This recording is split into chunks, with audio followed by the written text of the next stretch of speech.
Assalamualaikum warahmatullahi wabarakatuh. Waalaikumsalam warahmatullahi wabarakatuh. Kembali bersama saya Zulkarnain El-Maduri. Fa inna ahsanal kalami kalamullah wa khairal huda huda Muhammad sallallahu alaihi wasallam wa syarrul umuri muhdatsatuha fa inna kulla muhdatsatin bid'ah wa kulla bid'atin dhalalah wa kulla dhalalatin finnar. Tentu kita ingat bahwa persoalan Wahabi ini menjadi wiridan hampir semua kaum muslimin di Indonesia. Jadi hampir semua kaum muslimin di Indonesia mengenal Wahabiyah, yang biasanya tidak pernah disebut-sebut dulunya. Orang yang jauh dari halayak ramai, orang yang jauh dari kota, atau orang yang hidup terpencil, yang tidak pernah mengenal kata Wahabi, sekarang menjadi kenal dengan kata Wahabi. Nah, ini yang akan kita angkat berkaitan dengan kata Wahabi, karena menurut Buya Risman Mukhtar, beliau sebagai seorang wakil Ketua Majelis Tabligh Pimpinan Pusat Muhammadiyah, kata Wahabi itu nama Allah. Nah, bagaimana ini Buya? Zulkarnain El-Maduri Channel. Ya. Terima kasih. Bismillahirrahmanirrahim. Assalamualaikum warahmatullahi wabarakatuh. Waalaikumsalam. Alhamdulillah wassalatu wassalamu ala rasulillah wa ala alihi wa sahbihi wa ala.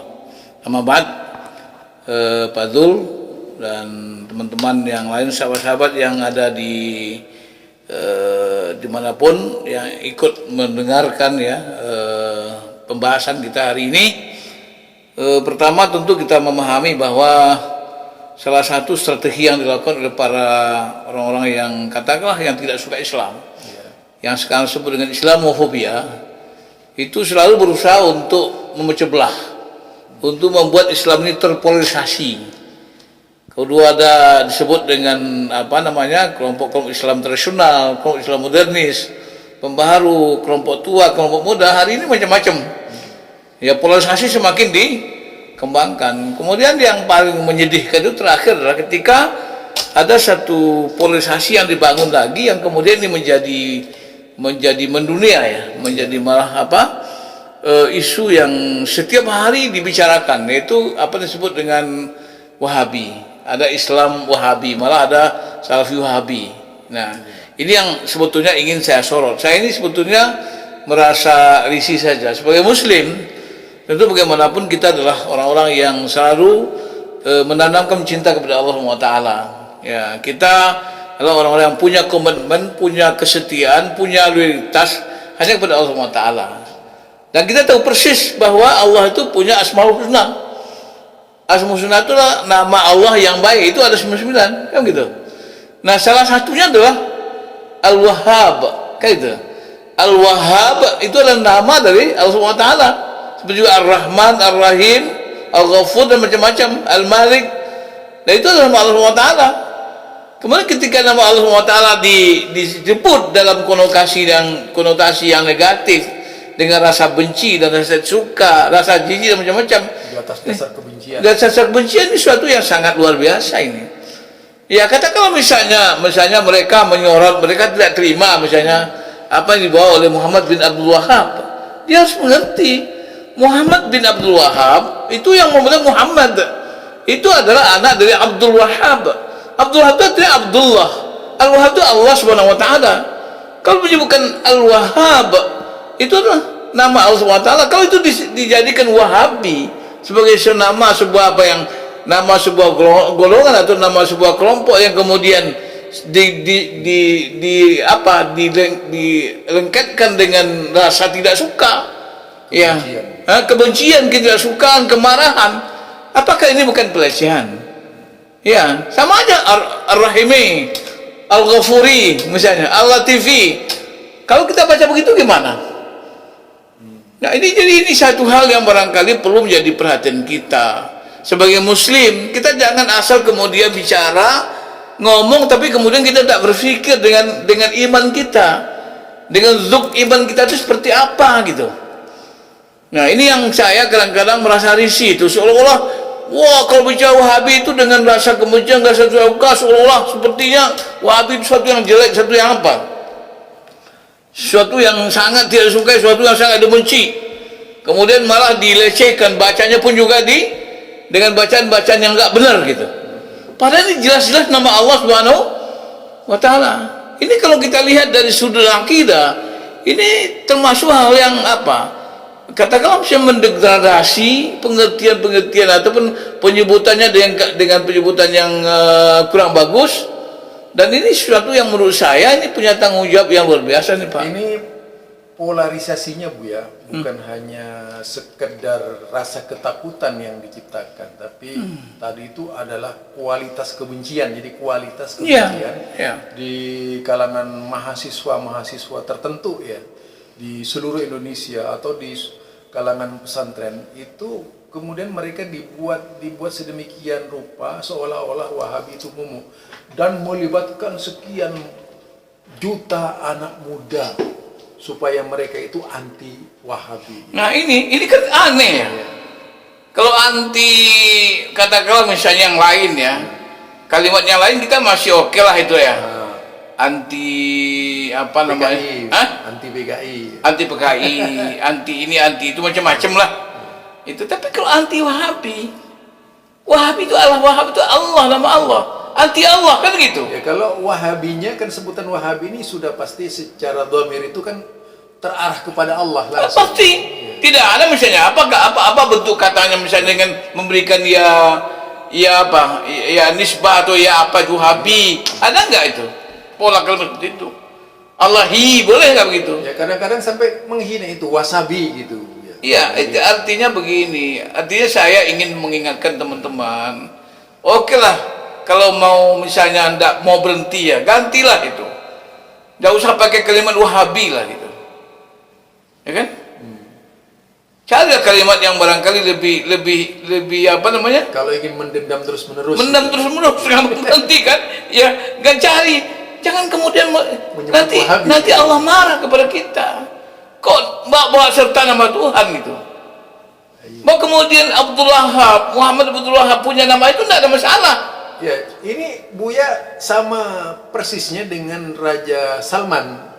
Raja Salman juga mengatakan dalam keterangannya bahwa penghinaan terhadap Wahabi itu sama halnya dengan menghina nama Allah. Iya, kebenaran nama Allah itu. Padahal kalau dilihat tuh Buya di dalam hadisnya, innallaha tis'un wa tis'ina isman. Man ahsaha dakhalal jannah. Allah memiliki 99 nama. Ya, man ahsaha dakhalal jannah kan? Ya, yang menghafal masuk surga. Di antaranya Wahab. Nah, kalau disebut Wahabi itu kan berarti Allah. Itu. Allah. Nah, ini bagaimana Buya? Ini kayaknya karena ini sudah menyebar di ke desa-desa, ke pelosok-pelosok. Ini saya pikir begini. Saya sebagai seorang Muslim dan juga seorang aktivis, mubalik juga. Saya juga aktif di Muslim Ulama. Ini sepertinya harus ada pemerakarsa. Katakanlah Muslim Ulama mungkin ini harus ambil peran ini. Jangan dibiarkan ini. Ini masalahnya Buya, ada tokoh liberal dari Amerika yang sekarang dipakai oleh kelompok tertentu di Indonesia. Sudah namanya, bahkan itu sempat di ruangan TV kemarin sempat berbicara dalam bahasa Madura di tengah-tengah Madura. Ya kita tahulah bahwa orang ini adalah tokoh yang memang diharapkan oleh mereka gitu. Nah, bahkan mengatakan Wahabi itu adalah istilah yang paling berbahaya di Indonesia gitu. Iya. Gimana itu Bu ya? Itulah yang barangkali perlu kita ketika nama Allah dia membawa nama Allah kemudian itu dianggap paling berbahaya. Ini tanpa sadar kita akan bias nanti. Akan ada nama-nama Allah yang lain yang kemudian nanti akan dijadikan juga sasaran. Al-Zahiri bahaya. Iya, misalnya ketika ada nama orang misalnya seseorang yang tidak disuka nanti, katakanlah dia itu Abdul Ghafur. Katakan Abdul Ghafur. Nah, nanti ada lagi nanti bisa Al-Ghafuri. Nanti ada lagi nama yang lain. Ar-Rahmani. Ar-Rahmani. Nah, kalau kemudian nama-nama Allah ini jadikan sasaran tembak, dijadikan itu sebagai sasaran kebencian, sebagai sebagai objek tidak sukaan. Jangan-jangan mereka tidak bertuhan, Bu ya? Apa ini? Apa ini? Ini kan sama dengan orang yang tidak suka agama ini. Saya sebetulnya nggak suka menyandang Tuhan, nggak suka saya. Tapi ketika nama Tuhan dilibatkan, ketika nama Tuhan dicaci, dilecehkan, dijadikan sebagai objek kebencian, saya memang bagaimana sebagai muslim saya tersinggung. Ya ini masalahnya, Bu ya, melibatkan hampir seluruh orang awam di desa-desa yang dulunya bersih gitu ya, nggak pernah berbicara kata Wahabi. Iya, kemudian menurut saya tidak bisa pertanyakan lah ya. Nah, kalau kita mau bertanya juga boleh, saya apa sih salahnya Wahabi itu misalnya umpama ini? Saya kan pernah katakan, orang sadar nggak itu misalnya sekarang pergi ke Mekah tiap hari, tiap bulan itu, lalu kemudian dia sholat Masjidil Haram, kemudian ditendang di situ, misalnya, gitu.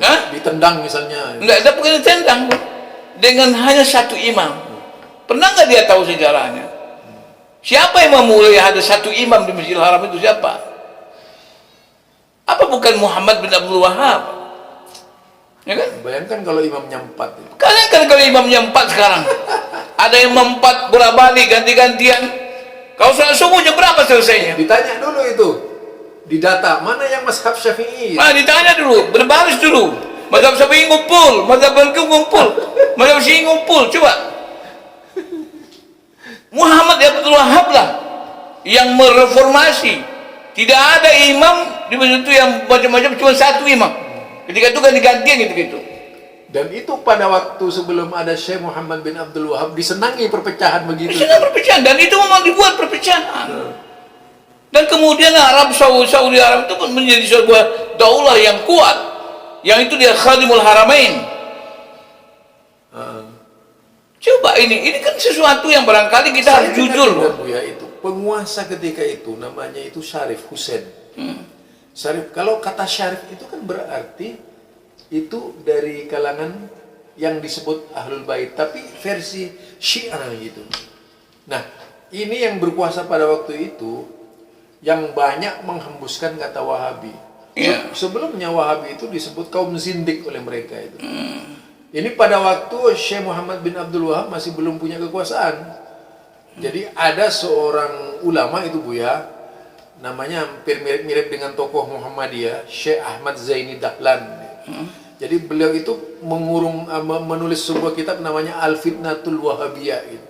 Karena saking kebenciannya, bahkan beliaulah ini sosok pertama kali yang melahirkan kebencian kepada Syekh Muhammad bin Abdul Wahab, bahkan demi memuaskan kebenciannya kepada Syekh Muhammad bin Abdul Wahab, menulis sebuah kitab namanya tadi kitab Al-Fitnatul Wahabiyah, sedangkan landasannya itu hadis-hadis palsu dan lemah dipakai itu, Bu ya.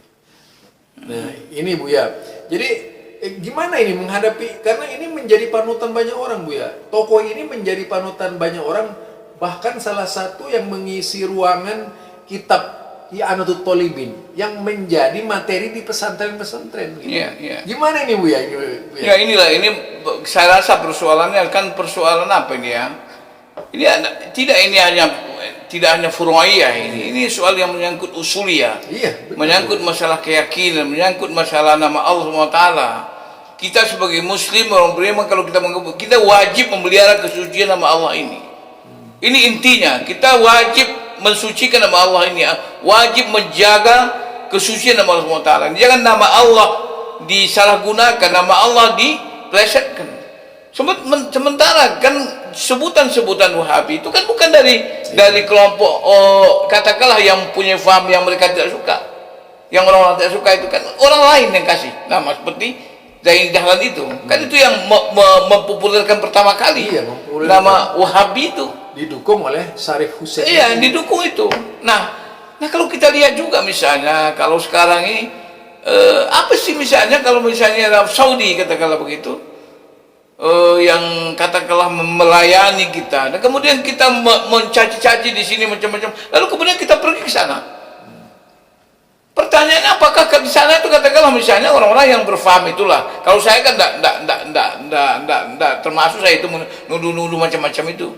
Itu faham Quran dan Sunnah yang kita ikuti ya itulah yang mereka fahami di sana. Dan itu kemudian kalau kita lihat dari segi dari segi mazhabul arba'ah sendiri pun juga tidak ada masalah. Ini kan kaitannya dengan Buya, apa namanya, coupling kuburan-kuburan dulu. Iya, kan itu sebetulnya yang menjadi persoalan dan kebencian dan dendam mereka yang tidak berkesudahan itu. Ya, mereka itu merasa situs-situs yang selama ini mereka hormati, mereka muliakan, dan kemudian oleh penguasa waktu itu, ya, dianggap sebagai sebuah penyimpangan, sebagai sebuah apa yang sudah keluar daripada akidah karena sudah hulu, maka itu dihabisi supaya menjaga akidah umat. Awalnya memberikan penghasilan. Iya.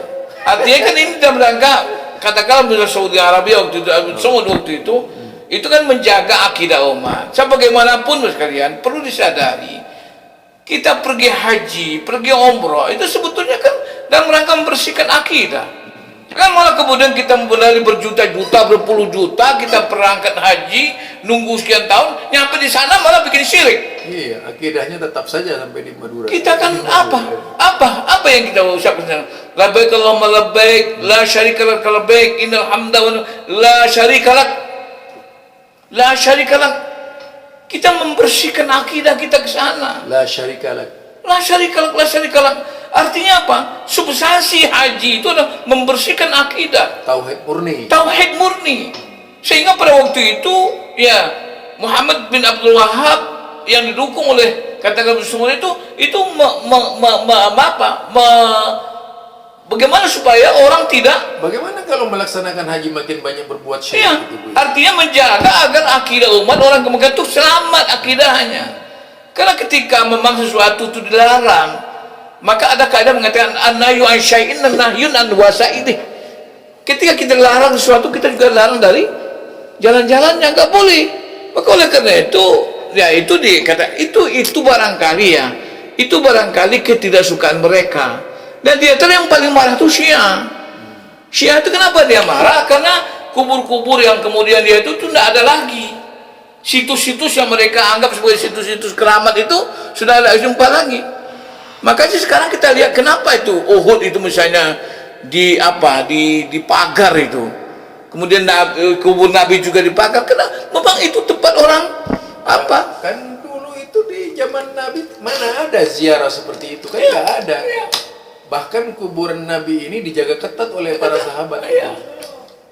Jadi artinya gini Pak Zul, saya yang isi itu soal ada yang tidak senang, ada berbeda pendapat, pandangan dan berbagai hal, itu hal-hal biasa lah, yaitu artinya. Tapi kemudian ketika melibatkan membawa nama Allah SWT, terutama Al-Wahhab, satu dari Asmaul Husna, bagi saya masalah ini.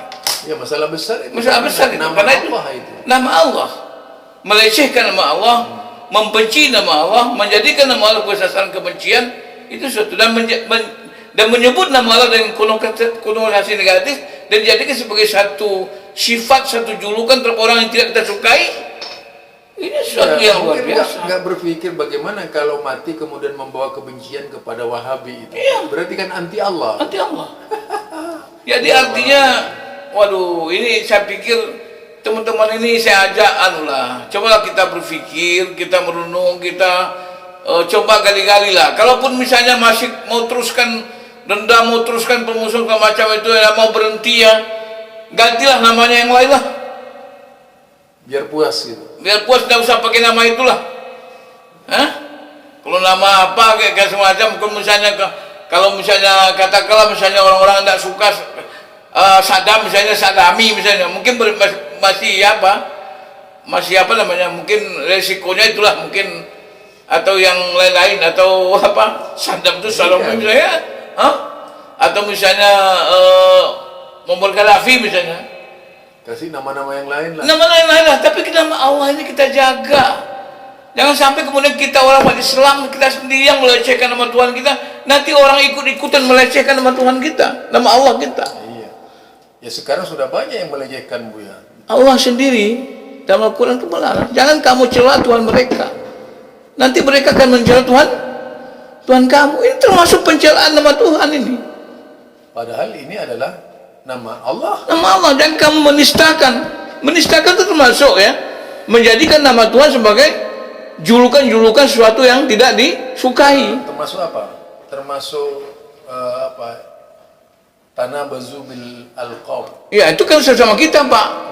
Sama kita aja dilarang. Kita dilarang. Ya, apalagi memberi lakap-lakap tertentu Kepada Allah. Ya, sebenarnya Pak, kalau saya nih dikasih nama Wahabi oleh orang, Wahabi, saya suka, Pak. Karena berarti saya diklaim sebagai orang yang punya sifat Wahabi. Ya kan? Bagaimana kalau misalnya itu Wahabi digambarkan kafir gitu?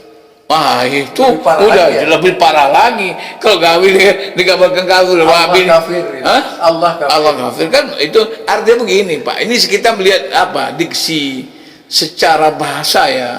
Ini memang tidak tepat. Ini kita sudah tenggelam ke dalam penggunaan kata yang sebetulnya sudah salah kaprah dari awal. Tapi karena saking benci tidak sempat lagi memperbaiki gitu. Sudah dari awal salah itu. Ini kan tadi Buya melibatkan banyak pelajar, mahasiswa, kalangan-kalangan muda itu yang masih basah cara berpikirnya itu digunakan sebagai senjata oleh mereka yang anti terhadap Wahabi. Iya. Jadi artinya gini, Pak. Saya pikir ya ini satu yang barangkali ada koreksi total ini yang mesti dilakukan oleh kita dalam relasi sosial kita sama Muslim. Katakanlah misalnya memang bagaimanapun saya tetap pada sebuah prinsip kita harus berusaha untuk terus-menerus membangun kesadaran tentang ukhuwah Islamiyah ini. Ini penting. Karena ketika kita sudah tidak lagi menyadari itu, ya mungkin keinginannya ada ukhuwah Islamiyah. Mereka enggak. Tapi kan begini, Pak, kita terus mendakwahkan, dan ini kita ingatkan terus. So bagaimanapun memang Allah SWT sifat Nabi iya. Artinya kan begini, Pak. Dalam surah surah Ali Imran itu kan jelas, Pak. Ketika Allah SWT memerintahkan ya ayyuhalladzina amanu taqullaha haqqa tuqatih wa la tamutunna illa wa antum muslimun itu wa atasimu bihablillahi wa la tafarraqu wa dzkuru ni'matallahi 'alaikum id kuntum a'daan fa'alafa baina qulubikum. Nah, ketika kamu sedang bermusuh Allah susun hatimu fasbahtum bi ni'mati ikhwana. Jadi arti Allah, jadi kamu di Islam itu bersaudara. Islam itu mempersoalkan kita, bukan membuat kita saling bermusuhan. Ini masalahnya kelompok-kelompok yang yang disinyalir dengan jelek oleh mereka Wahabi ini bukan kelompok Islam, Buya. Gimana, Buya? Bahkan disamakan kan dengan Yahudi. inilah yang barangkali perlu menjadi catatan penting bagi setiap pribadi kita. Seberapa jauh kita punya otoritas untuk menyatakan orang ini sudah tidak Islam, sudah apa, kan ini yang penting juga. Apa kita berani menyatakan seseorang Muslim? Yang lebih aneh lagi, Buya, yang lebih aneh lagi, kalau bermakmum kepada Wahabi itu makruh hukumnya katanya. Artinya kan tidak berpahala, Buya. Nah, gimana? Kalau misalnya pergi haji, sementara yang jadi imam di Masjid Haramain itu di Masjid Haram dan baik di Nabawi maupun di Mekah itu orang-orang yang katakanlah menurut mereka itu orang-orang yang di kelompok yang mereka sebut dengan katanya lebih baik sholat di rumah, Bu ya. Oh gitu? Iya. Ya kan sayang kita, Pak. Yang berpendapat begini tokohnya, Pak. Tapi yang rugi siapa, Pak? Yang datang ke sana itu kan rakyatnya. Iyalah, makanya yang rugi itu kan adalah jamaahnya. Kalau saya lain sarannya, Bu ya. Saya punya saran mereka itu bikin Mekah sendiri gitu. Ya itu kan tidak mungkin, Pak. Kita ini kan kalau saya, Pak, tetap masih dalam konteks pegang mengajar. Artinya begini, ini istilahnya istilah aja, Bu ya. Artinya kalau memang tidak mau bermakmum dengan atau bermanasik haji yang dipimpin oleh orang-orang sana atau bermakmum di Mekah, kan mendingan bikin Masjidil Haram sendiri, Bu ya. Karena memang ada salah satu ide bahwa Mekah itu mungkin perlu diadakan juga di Indonesia. Ada begitu, Bu ya, malah sekarang, Bu ya. Saking bencinya tadi. Ya, saking gak sukanya. Saking gak sukanya. Ide dia itu kan Pak, ide gila itu. Ide gila itu seperti sekarang, Pak, kan ada kita dengar itu dari dulu udah berapa tahun lalu. Saya tidak sebut tokoh siapanya, tahulah saya. Tapi saya dengar itu, karena ada ayat dalam Quran, Al-Hajju Asyhurun Ma'lumat. Iya. Haji itu adalah bulan-bulan yang dimaklumi. Dan itu dia sudah mulai merescheduling, di schedule itu, di jadwal itu. Sehingga supaya jangan terlalu menumpuk, terlalu banyak apa, jangan sampai jutaan gitu. Malah Jumat katanya Buya mau dirubah ke hari Ahad dan Sabtu. Buya. Gimana itu Buya? Karena kalau hari-hari masuk itu nggak bisa umat Islam seluruhnya sholat kanan. Iya, itu sebetulnya ini pengulang sejarah, Pak. Ya. Pengulang sejarah itu dulu kan umat Nabi Musa kan begitu juga, Pak. Dia sholatnya Sabtu kan, hari apa itu? Hari Sabat. Sabat. Kemudian wah, rupanya ikan banyak keluar kan? Minta, wah jangan hari Sabat lah, gantilah hari apa? Hari Minggu aja kan gitu. Karena wah ini rupanya ya rupanya hari Minggu, hari apa namanya? Hari Jumat dijadikan begini juga. Hari apa tadi? Hari Sabtunya pun ikan banyak keluar pula kan? Minta banyak. Artinya begini. Ini maksud saya artinya pertimbangan-pertimbangan politik, duniawi macam-macam itu yang kemudian mempengaruhi sikap dan perilaku, attitude mereka dalam beragama. Berarti kan selalu, ada skalanya itu Buya. Selalu berdasarkan kepentingan itu. Ada skala besar berarti. Nah, jadi oleh karena itu memang ya tentu kita tetap saja menghimbau ya. Para saudara kita, mari kita yang sudah bersyahadat, yang sudah yakin kepada Allah Taala dan kita telah meyakinkan diri kita dan kita sangat meyakini bahwa Islam itu sebagai ajaran gitu. Buya sekarang di Majelis Ulama Indonesia, ada nggak di Majelis Ulama Indonesia yang anti Wahabi itu? Kalau secara lain nggak ada. Di Majelis Ulama itu kita semua mengayomi, mengakomodir, semua apa. Tidak ada isu-isu tentang Wahabi itu tidak ada. Ini sepanjang tahu saya nih. Selama ini ya. Selama ini ya, itu kan di luar Pak. Kalau di Muslim itu kan tidak ada isu-isu Wahabi ini segala macam, mau Syafi'i mungkin tidak ada. Di ulama itu yang ada bukunya itu cuma ini Pak, ini. Nah, ini yang ini Syiah ini Pak, ini ada Majelis Ulama ya. Mengenal mewaspadai penyimpangan Syiah Indonesia. Syiah ini Pak. Sampai menggunakan lambang Majelis Ulama kan? Iya, ini ulama nih Pak. Ini. Nah, ini ulama ini. Ini tidak bisa ini kalau mau dia siapa ini apanya ini. Ini yang menandatangani Pak Muhammadiyah ini Pak. Wakil ketua umum ini, ketuanya waktu itu Pak Yunar Ilyas dengan Pak Amir Syah Tambunan Pak. Ya. Nah, ini di sini mengenal dan mewaspadai penyimpangan Syiah.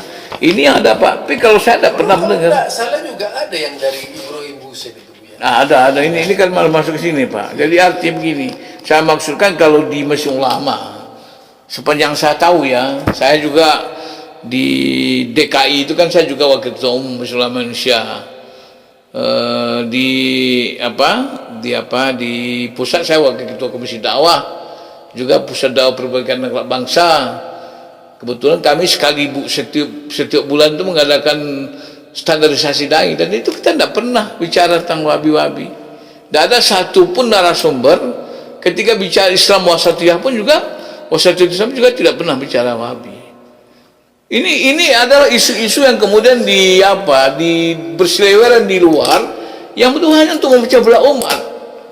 Sementara salah satu misi Pak Badul ya, salah satu misi ulama Indonesia kita, misi ini mengembangkan ukhuwah Islamiyah. Itu misinya. Bagaimana dengan salah satu tenaga ahli di Mabes Polri itu yang menyatakan, dia itu namanya cukup terkenal di media massa itu banyak Buya, jadi bukan rahasia lagi tapi rahasia umum. Islah Bahrawi itu yang menyatakan dengan tegas bahwa seluruh Salafi Wahabi itu adalah teroris. Gimana Buya? Wah, itu udahan Pak, itu udah kebablasan itu. Udah kebablasan itu. Itu bukan islah gitu Pak. Malah memecah belah ya. Seluruh Salafi Wahabi itu adalah teroris. Teroris, wah, luar biasa itu Pak. Ya kita tahu bahwa latar belakang pendidikannya dia kan di Amerika itu. Iya.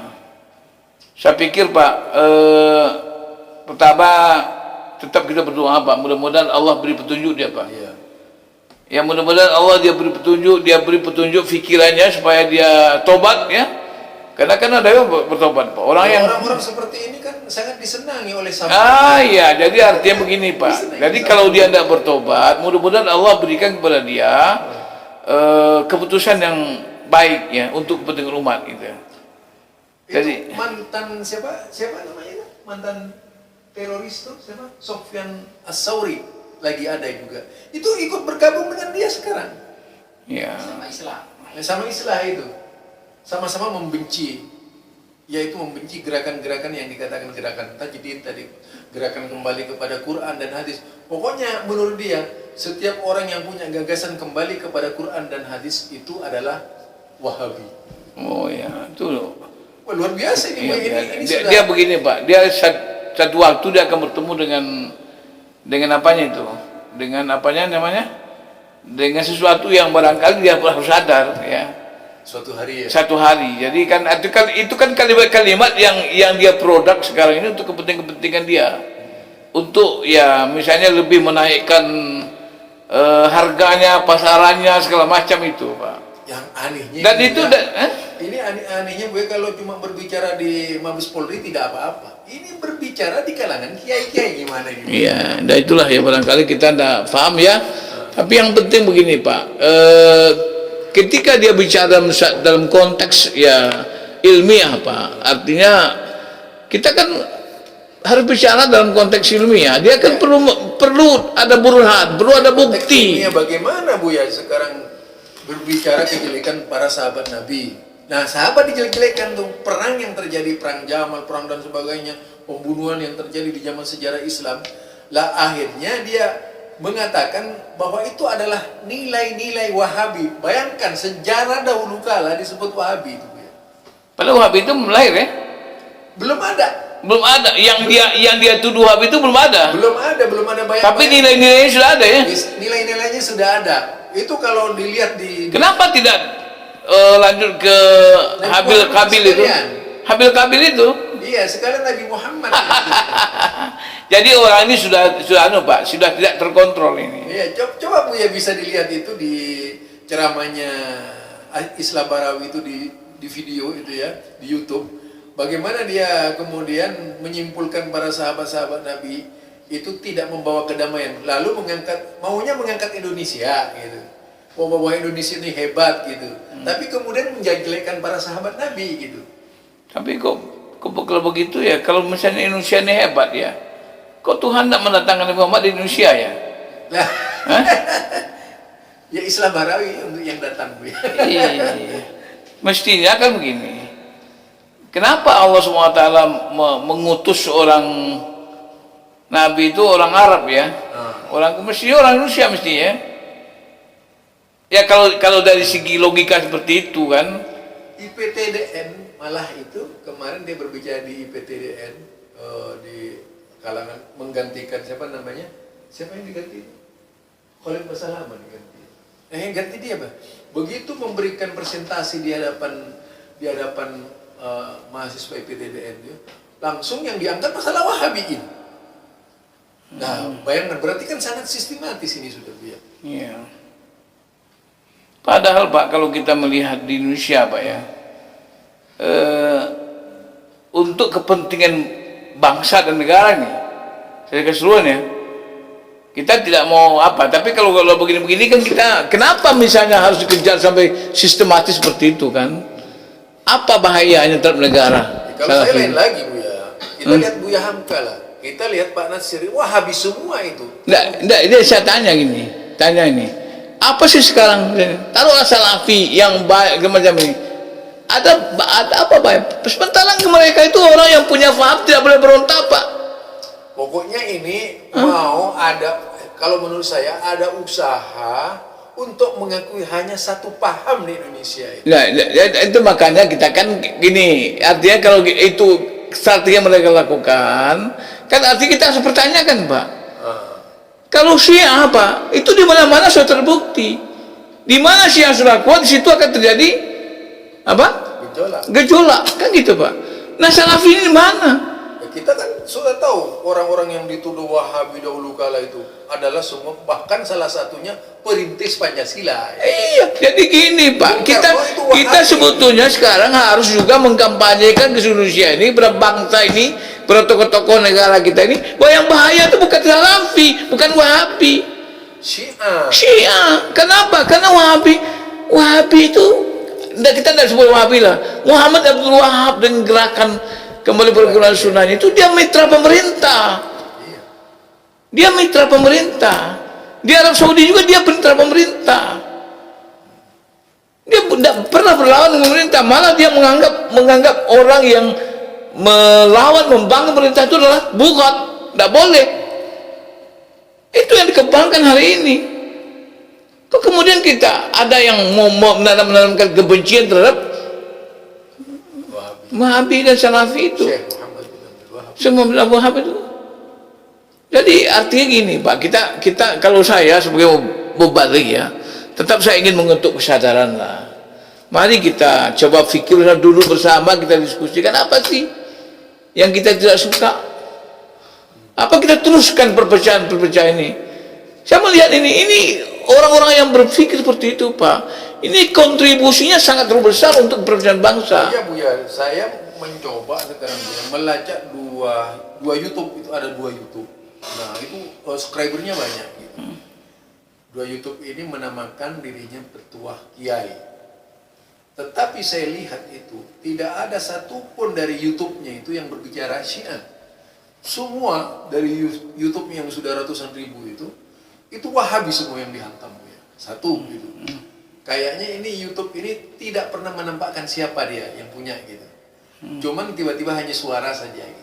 Yang kedua itu ada namanya YouTubuna. Juga sama, nyerang Wahabi dan selalu melacak berita Wahabi di mana-mana. Dan tidak pernah mengangkat Syiah. Ini artinya perlu Iya, itu jelas itu ya. Artinya apa? Kenapa hanya Wahabi gitu ya? Ya, kenapa hanya Wahabi? Dan tidak pernah disinggung-singgung Syiah. Soalnya Syiah itu tidak dalam masalah kan?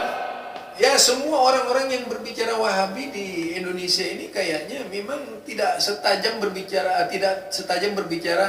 kepada Wahabi, misalnya kepada kelompok lain. Tidak pernah itu.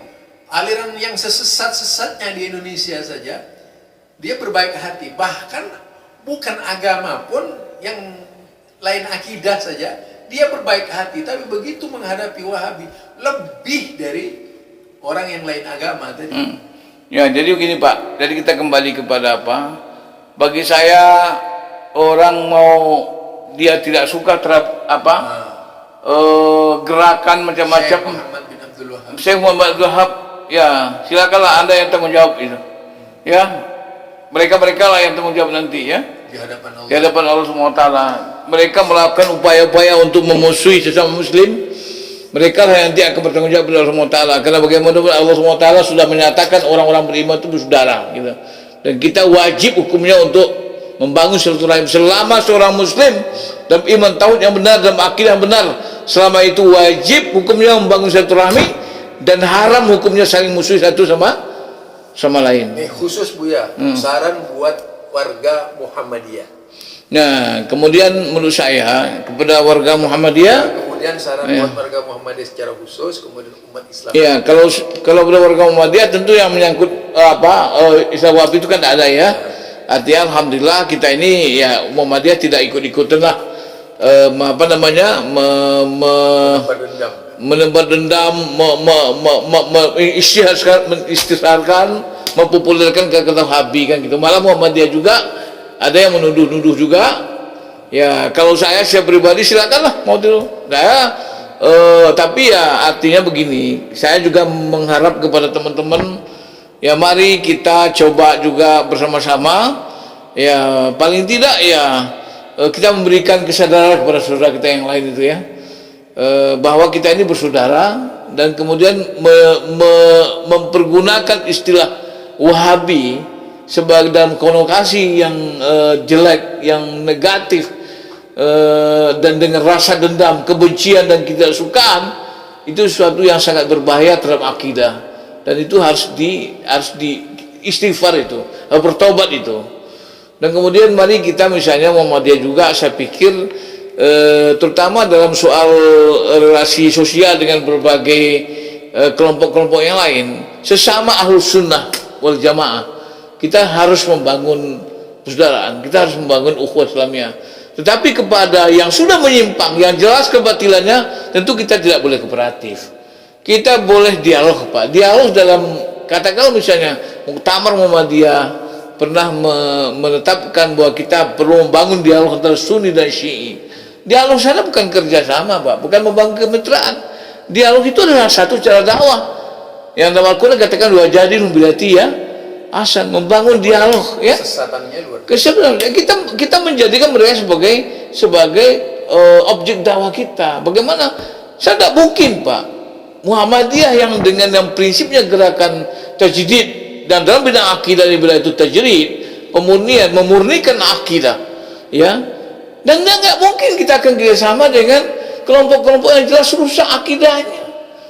Bagaimana mungkin kita kerjasama dengan kelompok yang menuduh istri-istri Rasulullah itu adalah wanita-wanita jahat, yang menganggap bahwa sahabat-sahabat Rasulullah yang mulia dan yang dimuliakan dalam Al-Quran sebagai orang-orang yang murtad dan kafir? Bagaimana? Tidak mungkin, Pak. Oleh karena itu, karena ada itu, Bu, ya. Dulu itu kan pernah ada tokoh Muhammadiyah yang menjadi pemimpin Syiah itu, Jalaluddin Rahmat. Mungkin itu, Bu. oh itu kan itu tidak mungkin itu, Pak. Itu kan cuma apa saja. Itu kan ya yang seperti itu bisa aja, Pak. Jangankan dari Muhammadiyah orang menjadi Syiah itu, jangankan dari Muhammadiyah juga pernah seperti Saifuddin apa itu? Saifuddin Ibrahim Itu jadi bisa saja, Pak. Dan itu sesuatu yang menyangkut, itu kasuistis, Pak. Itu kasuistis. Artinya tidak bisa kita apa. Tapi yang jelas, Pak, ya.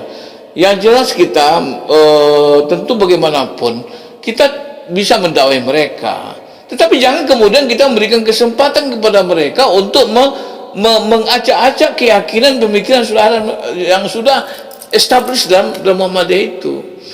Ya misalnya kita begini, Pak, misalnya contoh kerjasama dalam apa? Bidang pendidikan misalnya umpama ini. Lalu kita utus misalnya anak-anak kita belajar di KUM misalnya, di Iran misalnya, untuk mengambil S2, S3, segala macam S lah gitu kan. Ya, apa yang terjadi nanti, Pak? Coba 2, 3, 4 tahun. Orang sekelas yang pernah, Pak, saya berpengalaman di Jakarta ini, Pak. Dulu itu ya. Iran Korni sudah ditutup. Iya, oke. Itu kan kita pernah berpengalaman, satu orang saja, Pak. Seorang pemuda-pemudi yang sudah kuliah atas kader. Bisa mempengaruhi 1000 orang. Itu sudah apa, Pak? Sudah belajar, sudah terpengaruh. Apalagi anak-anak biasa. Maka Rasulullah SAW itu dalam hadis yang kuat itu, Pak, mengingatkan itu. Ya, almar'u ala dini khalilih. Seseorang itu akan sangat tergantung dengan agama temannya. Ala dini khalilih. Kalau temannya maling, iya, fal yanzur ahadum minkum may yukhaliluh. Hendaklah setiap seorang kamu itu memperhatikan dengan siapa dia berteman. Kalau sampai 2, 3 atau 4 tahun dia bergaul dan hidup di tengah-tengah orang yang dia akan terpengaruh, Pak. Karena itu saya sebagai sebagai ya sudah lama di Muhammadiyah lah ini ya. Saya memang minta, Pak, kepada Muktamar dan kepada pimpinan saya ini supaya jangan coba-cobalah buka kerjasama yang menyangkut itu, karena itu menyangkut akidah. Jangan dibuka keran itu, jangan dibuka kesempatan untuk kemudian mereka akan merusak Muhammadiyah dalam itu, dan itu sudah terjadi, Pak. Dan saya tunjukkan buktinya dan boleh. Ya. Nah, jadi oleh karena itu ini saran saya, Pak, untuk semua umat Islam ini saya sarankan, marilah kita berpikir dengan tenang, dengan jernih, kita kembali kepada akidah yang benar, kita kembali mengkaji, kembali memahami dengan benar syahadah kita, tidak ada ilah kecuali Allah Taala dan Muhammad Rasulullah SAW, dan Allah adalah sesuatu yang kita muliakan. Kita punya monoloyalitas, kesetiaannya kita kepada Allah Taala. Semua nama Allah itu adalah nama-nama yang mulia yang harus kita muliakan. Tidak ada satupun nama Tuhan yang boleh kita jadikan sebagai nama-nama atau sebutan-sebutan yang penuh rasa kebencian dan ketidaksukaan dan berisi penghinaan. Dan kalau itu terjadi, istighfar kepada Allah, bertobat kepada Allah Taala, dan mari kita bersatu, mari kita bersama-sama dalam akidah, kita persatukan Allah dalam kalimat tauhid, yaitu la ilaha illallah. Saya pikir itu aja, Pak. Terima kasih. Nah, demikianlah bincang-bincang kami dengan Bu Yarisman, Wakil Ketua Majelis Tabligh Pimpinan Pusat Muhammadiyah, Wakil Ketua Komisi Dakwah Majelis Ulama Indonesia. Intinya kita di dunia ini adalah kesatuan dan persatuan yang diharapkan. Mudah-mudahan kita makin bisa memperkokoh kesatuan dan ukhuwah imaniyah kita, ukhuwah Islamiyah kita, sehingga mencapai harapan yang menjadi cita-cita Islam itu sendiri. Subhanakallahumma wa bihamdika asyhadu an la ilaha illa anta astaghfiruka wa atubu ilaik. Assalamualaikum warahmatullahi wabarakatuh. Waalaikumsalam warahmatullahi wabarakatuh.